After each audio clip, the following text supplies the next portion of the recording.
में मेनली जैसे मान लो अभी आप बोल रहे हैं कि सेल आईडी 012, कोई सेल आईडी यहाँ पे मेरा 4 सेक्टर है 5 सेक्टर है, उस केस में कैसे डिफाइन करते हैं? तो फिर उसके लिए हमें लगता है कि इसका तो मुझे आइडिया नहीं है कि 5 सेक्टर होंगे तो उसको कैसे डिफाइन करें। तो माइमो वगैरह के लिए अगर मैं ज्यादा सेक्टर लगाऊंगा तो मल्टीपल एंटीना टेक्निक्स के लिए उसके लिए मुझे देखना पड़ेगा कि इसके बारे में मुझे। कई बार होता है, कई बार आपने देखा होगा एक हम्म, एक उसपे ना हम्म। 5 एंटीना लगे होते हैं। हाँ बिल्कुल लगते हैं, वो तो 8 एंटीना तक लगते हैं। 8 तक लगते हैं, तो हम्म, ये तो एक नॉर्मल केस होगा, मतलब ये तो नॉर्मल का ये तो केस 3 हो का गया। हो उस गया। केस में 3 उस का हो गया, वो 6 एंटीना हम्म, होंगे तो उसमें कैसे तो हमें डिफाइन करते हमें हैं? मुझे मतलब कंफर्म नहीं है मुझे अभी, लेकिन मुझे ऐसा लगता है कि ग्रुप चेंज किया जाता होगा उसमें, हाँ, ग्रुप चेंज किया जाता है होगा ना। ना, तो मतलब ग्रुप चेंज ये किया सेल जाता आईडी होगा बेसिस पे होगा। सिंपल। जैसे कि मेरे पास 3 सेल है, मेरा एक ही नोड भी में मैं 6 सेल चला रहा हूँ सपोज दैट, राइट। तो मैं उसी नोड भी में एक सेल, जो 3 सेल है उनको 167 ग्रुप में रख दिया मैंने, राइट। तो उनकी ऑटोमेटिकली पीसीआई 501 503 हो जाएगी, राइट। उसके बाद मैंने जो और 3 सेल बचे हैं उसको मैंने एक और है 166 ग्रुप का सेल दे दिया। सही है, ग्रुप वहां पे मैं चेंज कर दूंगा तो उस हिसाब से उसकी पीसीआई हो जाएगी। लेकिन पीसीआई का जो टोटल एलटी में है वो 0 से लेके 503 है, इससे आगे नहीं हो सकती, हाँ हाँ है ना। हाँ वो तो होता है। तो ये मतलब, हाँ और ये जो कैलकुलेशन है ये आगे नहीं जा सकता, वो ग्रुप ही चेंज होता होगा। अभी मैंने ठीक है, मतलब जो तो काम किया इसमें है ना, मुझे ऐसा कभी मिला नहीं है कि मैं उसको और चेक कर पाऊँ। म्यांमार में भी कोई ऐसे सेल थे नहीं, या तो माइमो था या कुछ इस टाइप से थे नहीं कि 4,000 सेल लगे, क्योंकि वहां पे इतनी पॉपुलेशन ही नहीं है तो लगाते भी नहीं है।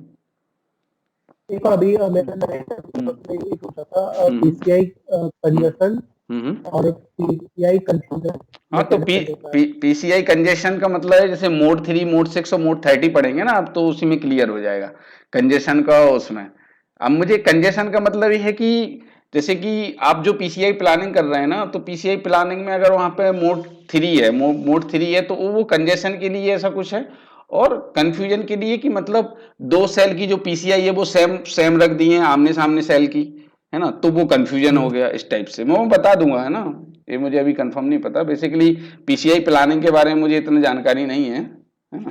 क्योंकि वो पीसीआई ठीक है। प्लानिंग वगैरह अपन, वो तो ऑप्टिमाइजेशन का पार्ट है, इसलिए मैंने ज्यादा उसमें पढ़ा नहीं कुछ भी, है ना। हम्म, तो ये तो यहाँ तक समझ में आ गया ना पीसीआई के बारे में। पीसीआई की सिंपल डेफिनेशन ये है जो ऊपर मैंने फर्स्ट लाइन में लिखी है। सेकंड में पीसीआई में तो सेल होते हैं, पीएसएस और एसएसएस, वो सिग्नल होते हैं। दोनों सिग्नल के कॉम्बिनेशन से पीसीआई बनती है। फॉर्मूला आपके सामने है, इसको बिल्कुल याद कर लेना है। आप रट लो कैसे भी करो, ठीक है। 5G का ही मैंने बता दिया, मुझे याद था इसलिए मैंने 5G का यहाँ बता दिया। कैलकुलेशन सेम ही है ना। बट इसमें जो नंबर ऑफ ग्रुप होते हैं वो नंबर ऑफ ग्रुप 0 से लेके 335 तक होते हैं। मैं यहाँ पे लिख देता हूँ। 5G में जो, जैसे जो पीएसएस है, ठीक है, पीएसएस की वैल्यू है वो सेमी 0 1 और 2 होती है। बट इसमें एसएसएस है जो, एसएसएस का जो ग्रुप होता है, इसको हम पीसीआई ग्रुप भी बोलते हैं, वो 0 to लेके 335 तक होता है। तो आप इसके कैलकुलेशन से सेम निकालेंगे तो जो हाईएस्ट पीसीआई है वो तुम्हारा 1007 मतलब 1007 तक जाएगी, लाइक दैट। ओके।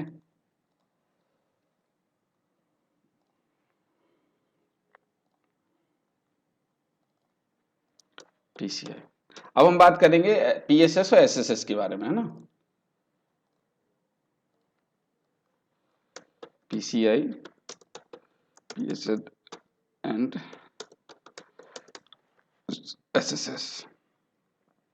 तो अब पीएसएस और एसएसएस के बारे में सबसे पहले हम पीएसएस के बारे में बात करेंगे ना, कि पीएसएस का मेनली यूज क्या होता है। तो सबसे पहले ये जानो कि देखो, जैसे कि जब यूई ऑन होता है, प्रोटोकॉल इनिशियलाइजेशन होता है, आरएसएसआई स्कैन भी हो गया। आरएसएसआई स्कैन के होने के बाद सबसे पहले यूई डिकोड करता है पीएसएस और एसएसएस को ही।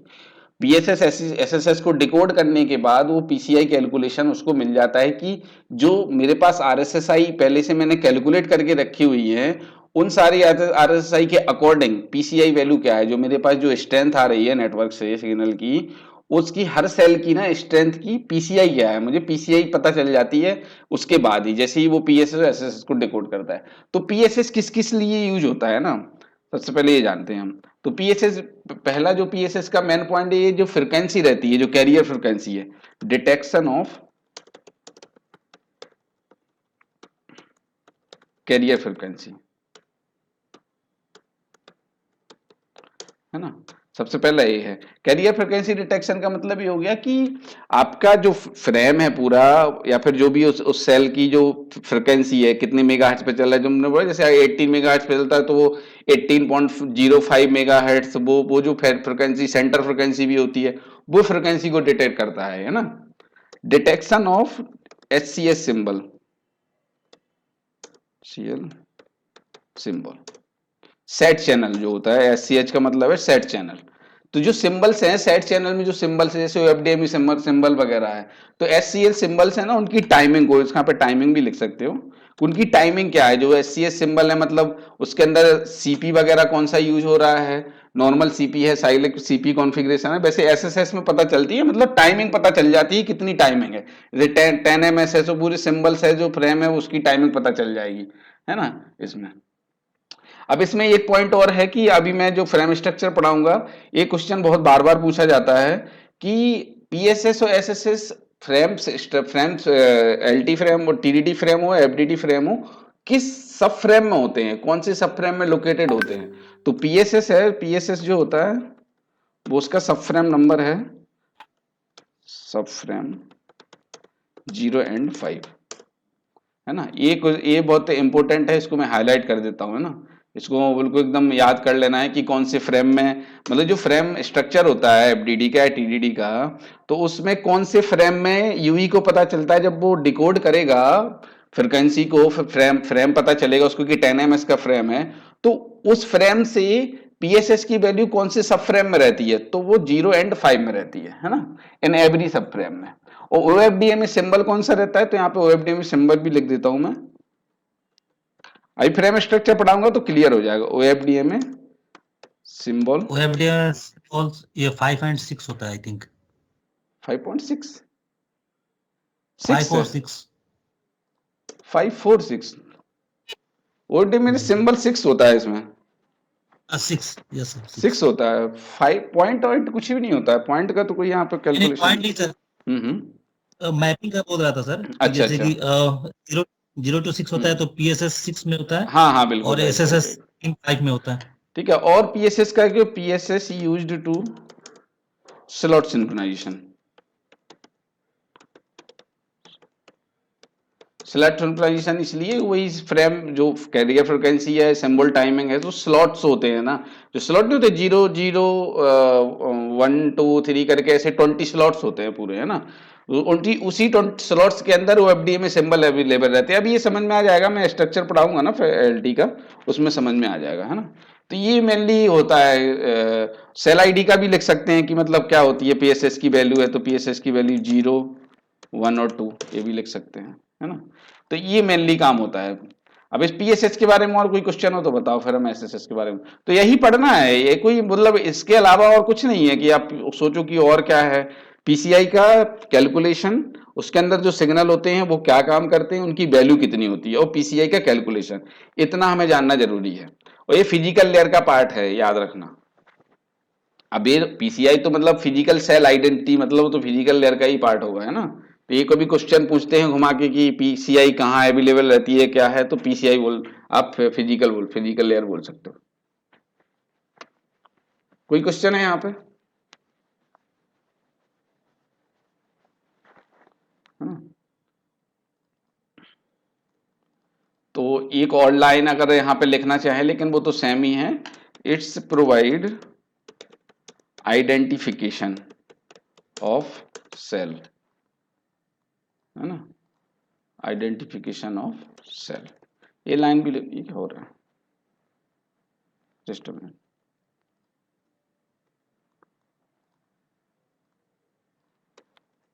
सेल, ये भी लाइन है तो मतलब कॉमन है, ये तो मतलब आप कैसे भी घुमा के बताना चाहें, अपनी लैंग्वेज में बताना चाहें, ये तो नॉर्मल है कि ये 0 1 2 है, ये सेल आईडी है, तो ये सेल की आइडेंटिफिकेशन होगी। ठीक है, अब आते हैं एसएसएस पे, राइट।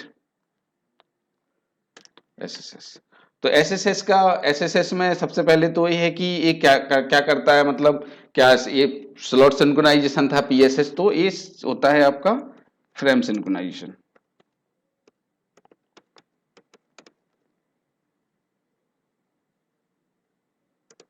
ठीक है, फ्रेम सिंक्रोनाइजेशन। तो यहाँ पे ऐसे डेफिनेशन के उसमें लिख सकते हैं, it's used to provide frame synchronization, है ना। इसके अंदर जो ग्रुप होता है, तो एसएसएस का ग्रुप जो होता है जिसको हम पीसीआई ग्रुप भी बोलते हैं, पीसीआई और एसएसएस ग्रुप, तो इसके अंदर 0 to 167 तक ग्रुप होता है ना।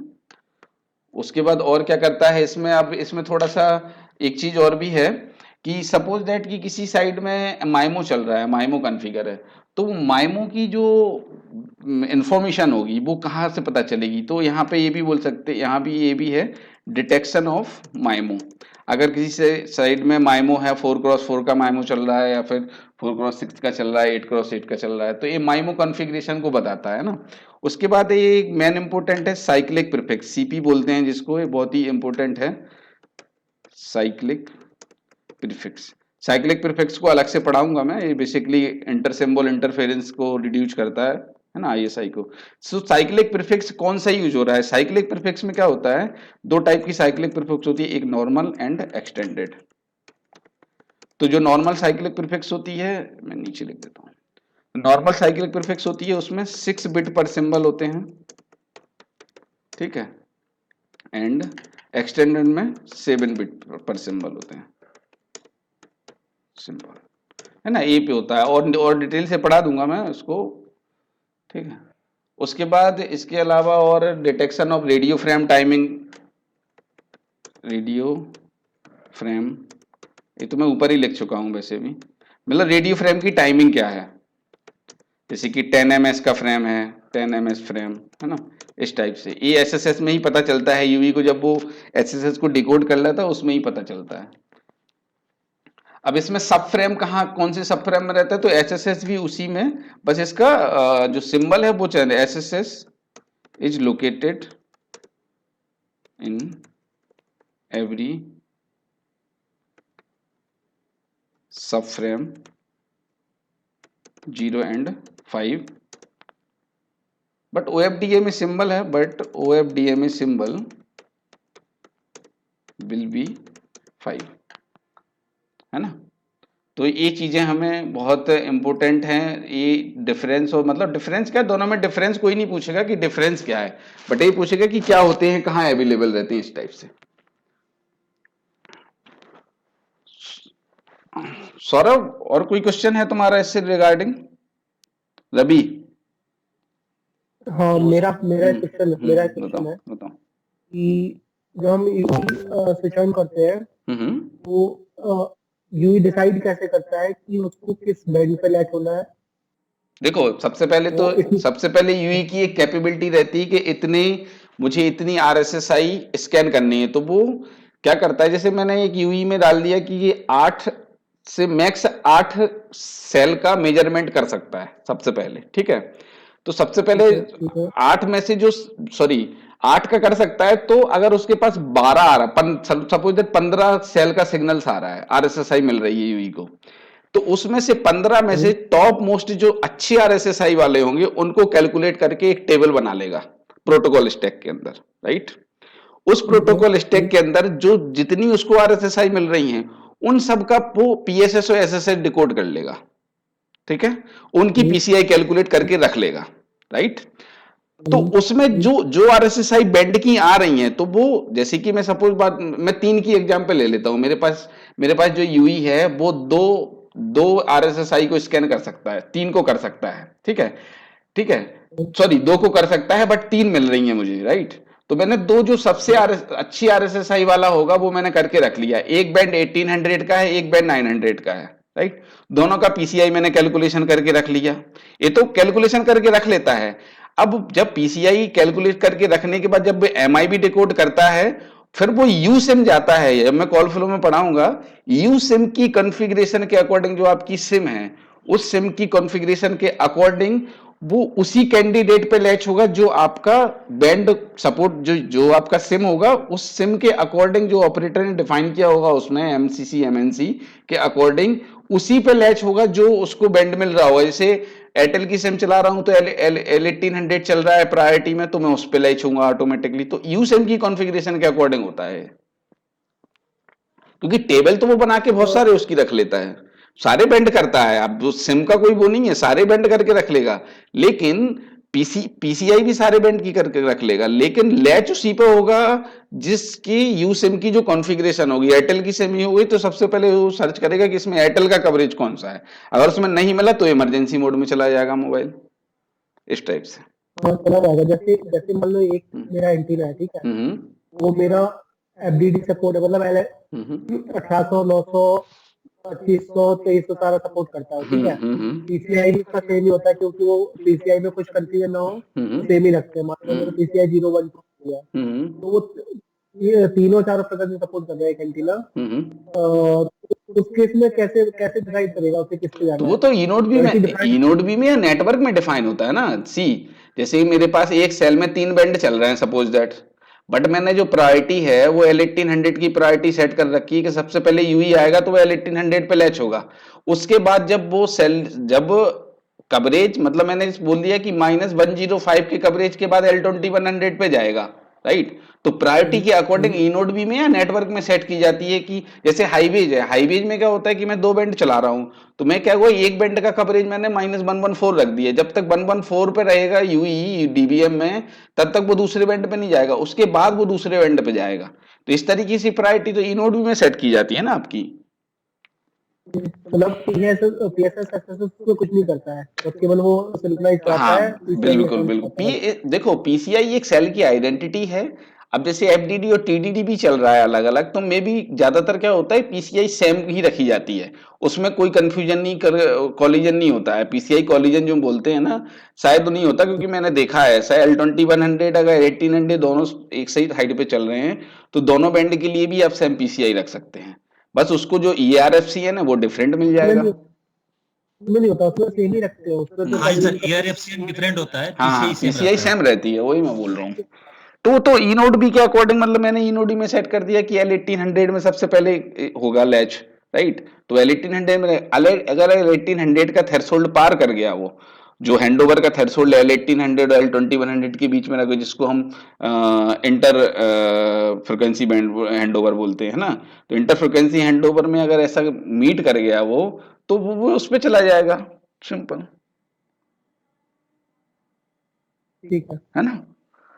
तो इसमें पीएसएस एसएसएस का सिर्फ ये है कि जो फिजिकल लेयर का पार्ट है, मतलब फ्रेम स्ट्रक्चर क्या है ना, फ्रेम की टाइमिंग क्या है, सिंबल कितने हैं उसमें, सब फ्रेम कितने अवेलेबल हैं, फ्रेम की टाइमिंग 10 ms है वो, और सेल आईडी क्या है सेल की, और ग्रुप क्या है, उसके बिहाफ पे एक पीसीआई कैलकुलेशन कर लेता है। देखो सिंपल है, जैसे कि तुम्हारा नाम रवि है, मेरा नाम नीरज है, राइट। तो अगर नीरज है तो नीरज में कितने लेटर्स हैं उससे कॉम्बिनेशन से बना हुआ है, एक आइडेंटिटी हो गई है सेल की, सिंपल, ठीक है। और कोई कंफ्यूजन है बताओ। सर ये जो रेडियो फ्रेम है, ये एवरी रेडियो फ्रेम में ये कितनी बार ये ब्रॉडकास्ट होता है एसएसएस?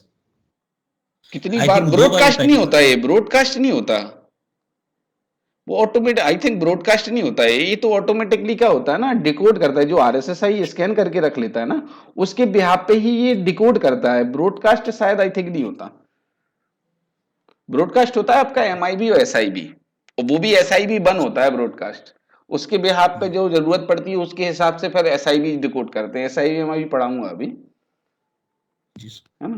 तो पीएसएस एसएसएस ब्रॉडकास्ट नहीं होता, बट ये है कि इनोड बी से ही मिलता है, इनोड बी में कॉन्फ़िगरेशन रहती है, बट ऐसा कोई क्योंकि यहाँ पे अभी कोई चैनल वगैरह ये सब का यूज नहीं है, क्योंकि चैनल ब्रॉडकास्ट करने के लिए तो हमें पीबीसीएच चैनल या पीडीसीसीएच चाहिए ना, जी राइट। तो यहाँ पे ब्रॉडकास्ट का कोई रोल नहीं है, बट ये है कि वो आरएसएसआई जो स्कैन करके रखेगा ना उसके बिहाफ पे ये पीसीआई को डिकोड करेगा यूई, तो उसमें जो एसएसएस और पीएसएस की जो वैल्यू रहेगी उसको डिकोड कर लेगा, इस टाइप से, है ना। तो ठीक है यार, आज के लिए इतना ही, सॉरी फॉर दैट, है ना। उसके बाद मैं मंडे को ना 1.5 घंटे एक्स्ट्रा पढ़ा दूंगा, मतलब 1 घंटे से ज्यादा, है ना। और किसी को भी प्रॉब्लम, एनी क्वेश्चंस? तो ये बहुत इंपॉर्टेंट है, देखो ये पीसीआई का नाम, ज्यादा मत पढ़ाना है, सॉरी ज्यादा मत पढ़ाना, फिर टाइम भी हो जाता है ना 11 बजे तक, ठीक है।